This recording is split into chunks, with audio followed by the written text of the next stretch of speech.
bagaimana cara kita menghindari kerusakan iklim. Nah, kebetulan kerusakan iklim itu sekarang sedang kita alami bersama ya, juga kerusakan ekonomi tentunya. Yang katanya tahun 2023 nanti akan ada apa? Inflasi, ya, resesi. Nah, ini mungkin berkaitan juga dengan kerusakan iklim yang dari awalnya kerusakan iklim dulu, baru nanti berkesinambungan, ada kesinambungannya dengan kerusakan ekonomi dan lain-lain. Ketidakadilan kejamnya adalah bahwa kalaupun kaum miskin dunia hampir tak berbuat apa-apa untuk menyebabkan perubahan iklim, mereka akan menderita paling banyak karenanya. Iklim berubah dengan cara-cara yang akan menyusahkan para petani. Relatifnya makmur di Amerika dan di Eropa, tapi berpotensi mematikan bagi petani berpendapatan rendah di Afrika dan Asia.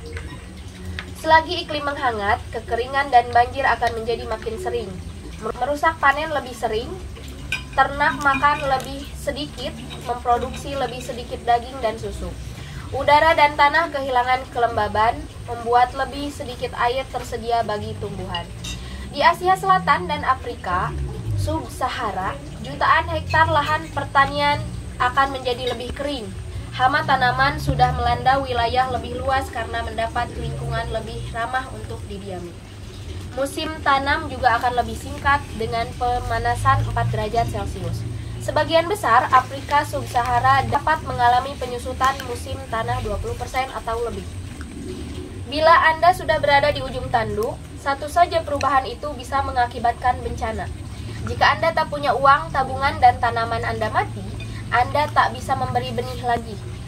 Anda habis, terlebih lagi segala masalah itu akan membuat makanan jauh lebih mahal bagi mereka yang setidaknya mampu membelinya. Karena perubahan iklim, harga akan naik bagi ratusan juta orang yang sudah membelanjakan separuh lebih pendapatan mereka untuk makanan. Selagi makanan menjadi lebih sulit dijangkau, kesenjangan yang sudah besar antara orang kaya dan miskin akan memburuk. Hari ini, seorang anak lahir di Chad 50 kali lebih mungkin mati sebelum ulang tahun kelima dibandingkan anak yang lahir di Finlandia. Dengan makin langkanya makanan, makin banyak anak tak akan mendapatkan gizi yang diperlukan, melemahkan pertahanan alami tubuh dan membuat mereka jauh lebih mungkin meninggal karena diare, malaria. Satu penelitian mendapat bahwa jumlah kematian tambahan karena panas dapat mendekati 10 juta per tahun pada akhir abad itu. Kira-kira sama banyak dengan jumlah orang yang meninggal karena semua penyakit menular sekarang. Dan sebagian besar kematiannya terjadi di negara-negara miskin. Anak-anak yang tak mati akan jauh lebih mungkin mengalami gangguan pertumbuhan, yaitu tak berkembang penuh secara fisik atau mental.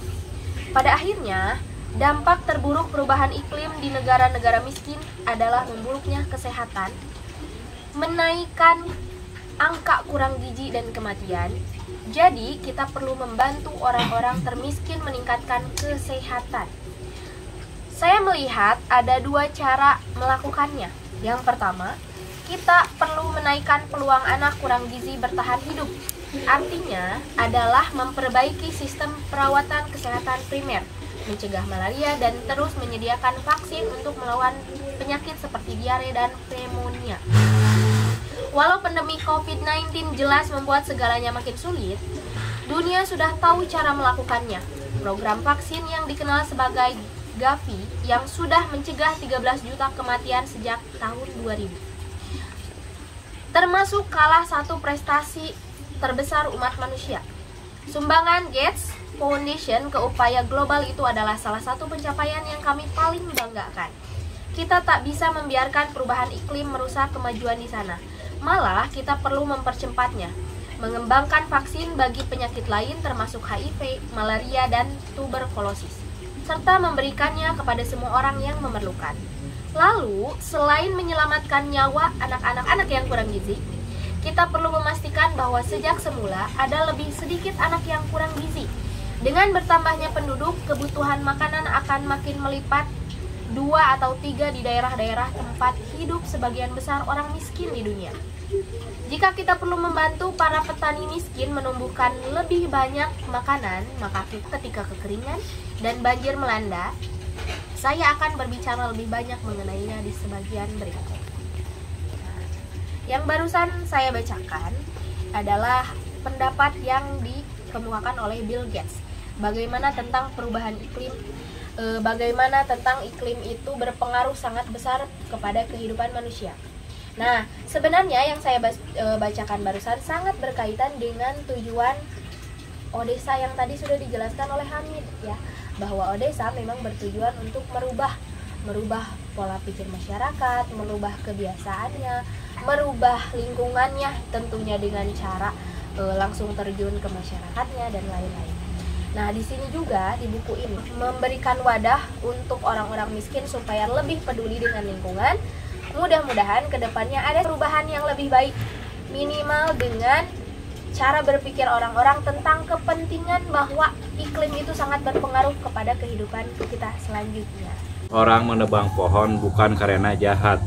Mereka menebang pohon bila insentif menebang pohon lebih kuat daripada insentif membiarkan. Jadi kita perlu solusi politik dan ekonomi, termasuk membayar negara-negara agar memelihara hutan, menegakkan aturan yang dirancang untuk melindungi area tertentu dan memastikan komunitas perdesaan punya kesempatan ekonomi yang pada sehingga tak harus mengambil sumber daya alam untuk hidup.